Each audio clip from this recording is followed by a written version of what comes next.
Hello friends, my kitchen my રેસિપીમાં આપનું સ્વાગત છે। ફ્રેન્ડ્સ, ગેરંટી છે કે તમે આ શાક ક્યારેય નહીં બનાવ્યું હશે। એકવાર બનાવશો તો વારંવાર બનાવશો। મોંઘા હોટલના શાકને પણ ટક્કર મારે એવું આજે આપણે શાહી મટર પનીર શાક બનાવશું। અહીંયા આપણે પનીર પણ ઘરે બનાવશું, દૂધ વિના। એકદમ યુનિક રેસીપી છે અને આ રીતે જો તમે શાક બનાવશો તો જે લોકો દૂધીનું શાક નથી ખાતા તે લોકો પણ આ શાક જરૂરથી ખાશે। રેસીપી સારી લાગે તો લાઈક અને શેર જરૂરથી કરજો। અને જો તમે મારી ચેનલ ઉપર નવા હોય અને મારી ચેનલને હજુ સબસ્ક્રાઈબ ન કરેલ હોય તો અત્યારે જ સબસ્ક્રાઈબ કરી બાજુનું બેલ બટન દબાવવાનું ભૂલશો નહીં, જેથી કરીને તમને મારા નવા વિડીયોનું નોટિફિકેશન મળતું રહે। તો સૌપ્રથમ આપણે 400 ગ્રામ જેટલી દૂધી લીધેલ છે। હંમેશા બજારમાંથી ફ્રેશ દૂધી આ ટાઈપની તમે પસંદ કરશો તો આ દૂધીમાંથી બિલકુલ બીનો ભાગ નહીં નીકળશે। હવે તેને આપણે આ રીતે કટ કરી લેશું। એક ભાગને સાઈડમાં મૂકી દેશું અને બીજા ભાગમાંથી આપણે તેની છાલને દૂર કરી લેશું। પીલરની મદદથી આપણે દૂધીની ઉપરની છાલને દૂર કરી લેશું।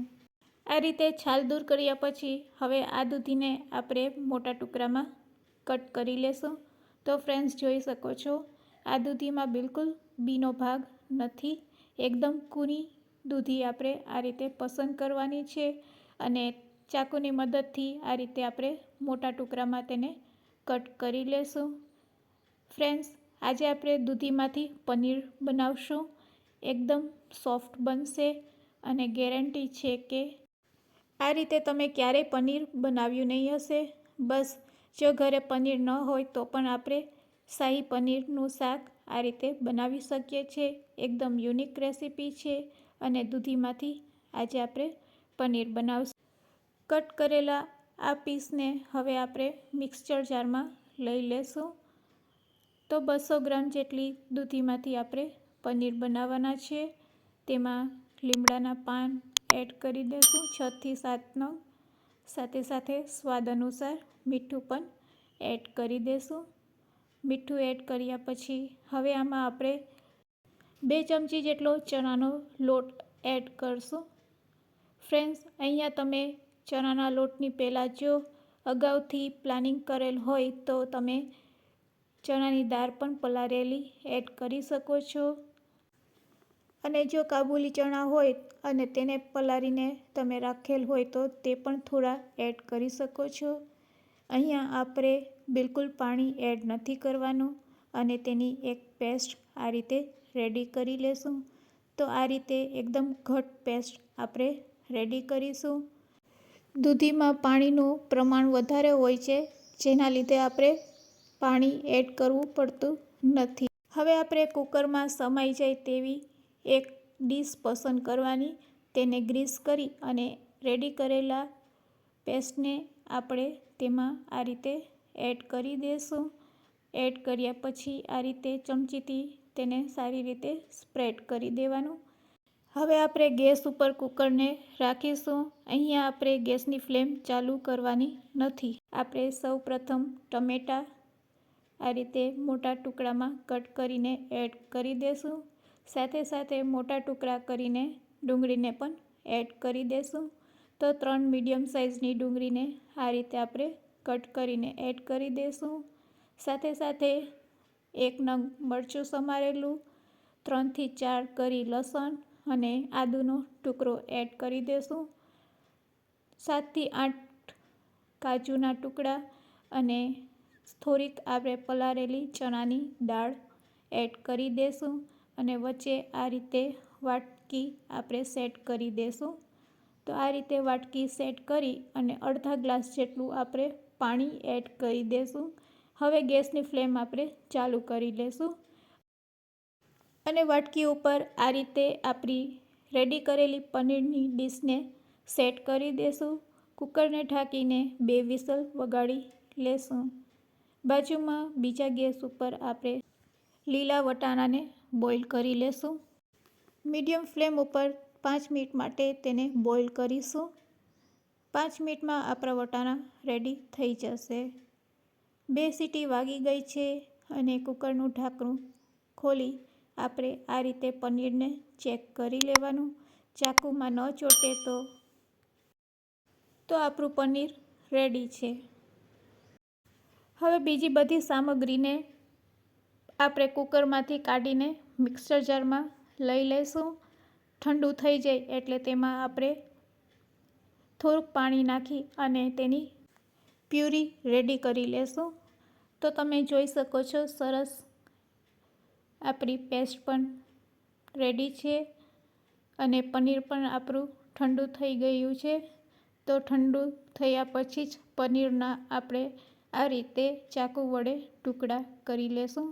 તો ફ્રેન્ડ્સ, તમે જોઈ શકો છો દૂધીમાંથી આ રીતે બનાવેલું પનીર છે તે એકદમ સોફ્ટ પણ બનીને રેડી થશે. સાથે સાથે તમારે બજારનું મોંઘું પનીર પણ નહીં લેવું પડે. તો આ રીતે તમે દૂધીનો ઉપયોગ કરી શકો છો. જો તમારા ઘરમાં બાળકો દૂધી એવોઇડ કરતા હોય તો તમે આ રીતે બાળકોને દૂધી ખવડાવી શકો છો. તો અહીંયા આપણું પનીર પણ રેડી છે. તો ચાલો હવે આપણે ગેસની ફ્લેમ ચાલુ કરીશું. કઢાઈમાં સહેજ તેલ ગરમ કરીશું. સહેજ તેલ ગરમ થાય એટલે તેમાં બધા મસાલા એડ કરી દેશું. લાલ મરચું પાવડર, હળદર અને ધાણા જીરું પાવડર. આ રીતે તેને તેલમાં મિક્સ કરી લેશું. સારી રીતે મિક્સ કર્યા પછી રેડી કરેલી પ્યુરીને આપણે તેમાં એડ કરી દેશું. તો આ રીતે એડ કર્યા પછી મિક્સર જારમાં થોડુંક પાણી લઈ, જેના લીધે મિક્સર જારમાં જેટલી પણ પ્યુરી હશે તે આ રીતે આપણે એડ કરી શકશું. હવે બધી વસ્તુને આ રીતે આપણે મિક્સ કરી લેશું. તો સરસ આપણી ગ્રેવી અહીંયા રેડી છે. સ્વાદ અનુસાર મીઠું નાખી દેશું અને કાશ્મીરી લાલ મરચું પાવડર અડધી ચમચી એડ કરશું, જેનાથી કલર ખૂબ જ સરસ આવે છે. હવે તેમાં આપણે વટાણા એડ કરીશું 2 ચમચી જેટલા અને આ રીતે મિક્સ કરી લેશું ગ્રેવી સાથે. જો તમારે લીલા વટાણાને કાચા એડ કરવા હોય તો પણ એડ કરી શકો છો.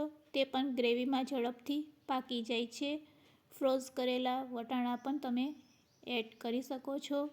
તો અહીં આપણે બાફીને નાખેલા વટાણા હોવાથી આપણે તેને વધારે કૂક નહીં કરવા પડશે.